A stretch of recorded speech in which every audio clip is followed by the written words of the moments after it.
Hey everyone, Chris Haddon, Jason Balin here with the REI 360 show. We are the founders of hardmoneybankers.com and REI360.net.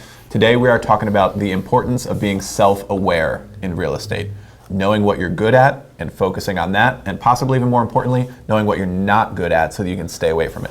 As soon as you figure out those real simple things, then you can kind of determine exactly what you want out of your real estate career, and you can go chase it full on. Check it out right now.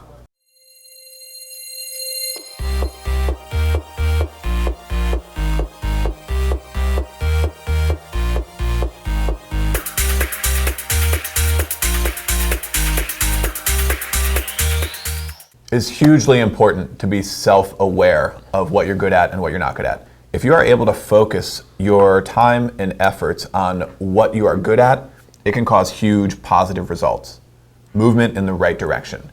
Yet, if you get caught up working on what you're not good at, it can cause not only no results, it can cause problems. Yeah, it can right. cause losses. It can cause bad stuff to happen, and we've seen it. And we're going to go through a couple of examples of that today. Exactly. And I think where a lot of this stems from is real estate investors they paint a picture in their head of exactly who they want to be and where they want to go without kind of doing a self-awareness or a reality check of like who they are.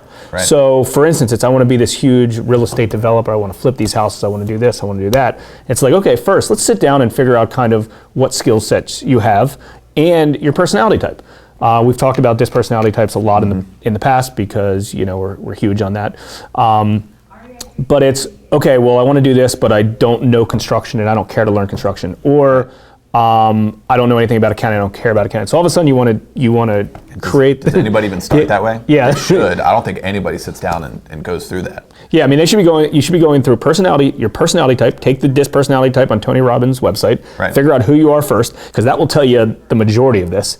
And then kind of figure out what you're comfortable and not comfortable doing. Yeah, figure out what you've always been good with and not good at. I mean, even going back to like when you're in school, Yeah, exactly. And I mean, I know firsthand that I'm not going to go door to door and knock on doors and try to pick up leads and negotiate with sellers in their living room. I'm just not doing it. I'm true to myself. That doesn't mean I can't create a large real estate portfolio. We have one, but I've never been the one to go knock on doors and sign contracts in living rooms.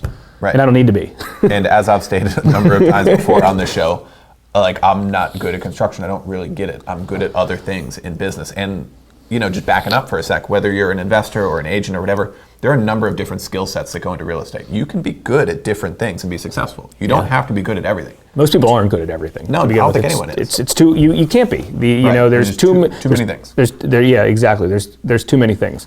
Yeah. So I'm no good at construction, so I don't focus on that. Like we have proper systems in place and people and partners and everything else so that when those aspects of our business and our couple different lines of business within real estate, that's taken care of. Jason and I can focus on other things. Exactly. Right. And I think some questions will be, well, starting out, I'm a one-man band, I got to do it all. And it's a good question. And I'm not saying that you can't have some involvement in those different aspects, but you got to be true to yourself, because if you say, if you're pounding to get a lot of leads, and let's say you're a good marketer and you're getting a lot of leads, but you're scared to run the appointments and you're not running the appointments, or you're not good at follow-up, it's just kind of a waste. So you need to figure that stuff out ahead of time. And if you can do that, and if you can really get yourself outside your comfort zone a little bit and kind of push yourself into that, have I ever been in, a living room with a seller? Yes, I have. Do I like it, and would I do that on a consistent basis? Absolutely not. Right. But I have done that, and that probably was one of the reasons I know I don't want to do that on a consistent basis. And I'm not saying that you can't do things that scare you, or you should only do the things that you want to do and excite you. You're a small business. You got to do what you got to do to get started. But going through those things, you're going to kind of learn what you like doing and what you don't like doing and what you're good at. Yeah, naturally, like what you're naturally talented at. Exactly. What you're not. I mean, and that's important. And it is tricky because there's a lot about learning new things and getting outside your box and all that, and that's all true too. Yeah, and that's a big side of things, because no one's stating as a new real estate investor you just got to live in a shelter and stay in your house and do direct mail and when leads come in, like it's not going to work that way. This is more of as you grow. I mean, there's a lot of uncomfortable things that we do in our business on a regular basis. Do I want to do them regularly? Absolutely not. We put people, processes, things in place so we don't have to do them regularly, and we learn from those things of, I don't want to have to do this anymore. right now I do have to do this until it gets to this level, but I know myself well enough that like I'm not going to do it as well as somebody else will. So I'm going to go find somebody that can help me with this. Yeah, and let's go through a couple examples because we've seen a lot of good and a lot of bad on this topic. With different people and ourselves and everything else throughout our career. So while we're talking about this, just try to think about yourself and try to start to place what you're good at and what you're not good at, and be very honest with yourself. Are you doing some stuff that could cause problems later on? Yeah, or are causing problems now? Yeah, yeah. I mean, are you an introvert, an extrovert? Do you like sales? Do you understand construction? Do you want to manage employees? Things like that. Those are all kind of common things that, just learn a little bit about yourself and write those things down real quick. Yeah. So I was talking to a real estate agent friend of mine recently. Good friend, top producing agent. She sells a lot of new construction, a lot of homes that builders have built. She's listing multi-million-dollar stuff, and she even gutted and redid her own house. And she's very good at that. She knows a lot about it, both the construction side and the sales and everything else. So I asked her one time, I was like, have you ever considered doing a spec yourself? And without hesitation, she was like, nope, it's not what I do. Yep. Like I built my own house because I wanted to, but that's not what I do professionally. And I know what I'm good at and I stick to it. Like she didn't hesitate at all. And she's a veteran, she knows her stuff. And I was happy about that. Yeah. I was happy to hear that she answered it so quickly. She knows what her business is and she sticks to it and she does very well at it. And if she were to venture out into something dangerous, like doing a spec house in a very competitive market against builders who do 20 a year, that could be dangerous. That could be a problem. It could be a financial problem. Yeah. Right? And I mean, could she accomplish it? Probably. Does she want to? Doesn't seem like she does. And more importantly, she understands her wheelhouse and she understands kind of who she is and what she wants. Mm-hmm. And she's happy with where she's at. And that's a lot of it. I mean, I think being this real big real estate company is what a lot of our our followers, a lot of our clients, in their head, they've mapped this out as it's going to go this way and it's never going to go that way. They think it is, but it's not until they kind of get down to it. And we're surprised as some of these real estate investors kind of come back for loan after loan, we realize they're sticking to the same thing. And a lot of them that maybe were buying stuff in all different areas are now into one subdivision. It has to be this amount of construction. And they've learned kind of who they are, what they like, where their deals come from, and they become a lot more successful because of it and happier. Like, could you imagine being involved in something you just hated doing or you just weren't good at, every day? I mean, it's like putting, internal sales guy into like an external sales position, right? They're two very different. Yeah, two very different. There's things. two very similar, different things. One guy is, very outgoing, loves talking to people, loves traveling, loves doing his thing. Hey, give me deals, do this. And the other guy, and vice versa. The other one is really good at kind of holding down the fort and converting business and doing great at that. Organize, a good follow-up, everything else. Exactly. And neither one's right or wrong. They're just different personality types and they're different types of salespeople. And if you're stuck in that wrong one, it's miserable. You won't be able to perform and vice versa.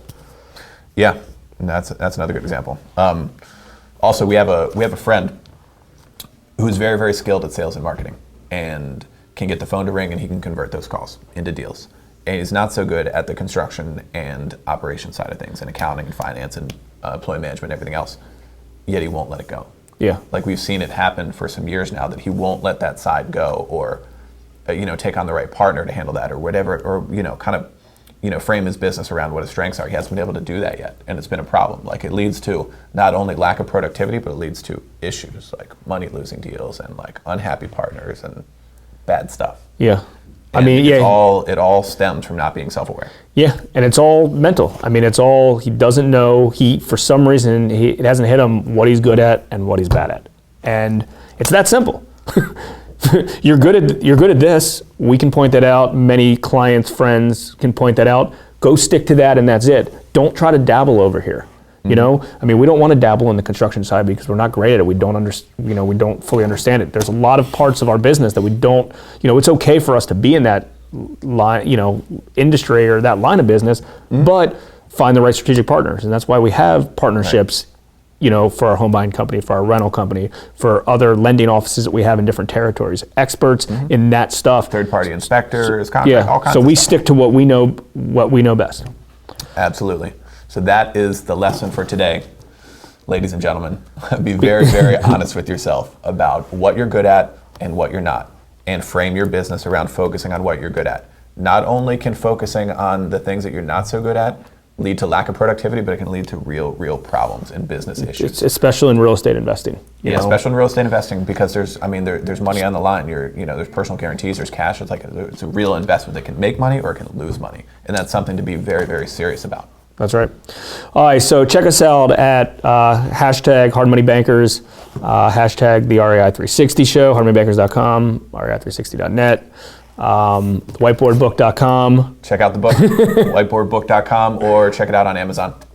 Cool. All right, guys. Thanks again. Thanks. Later.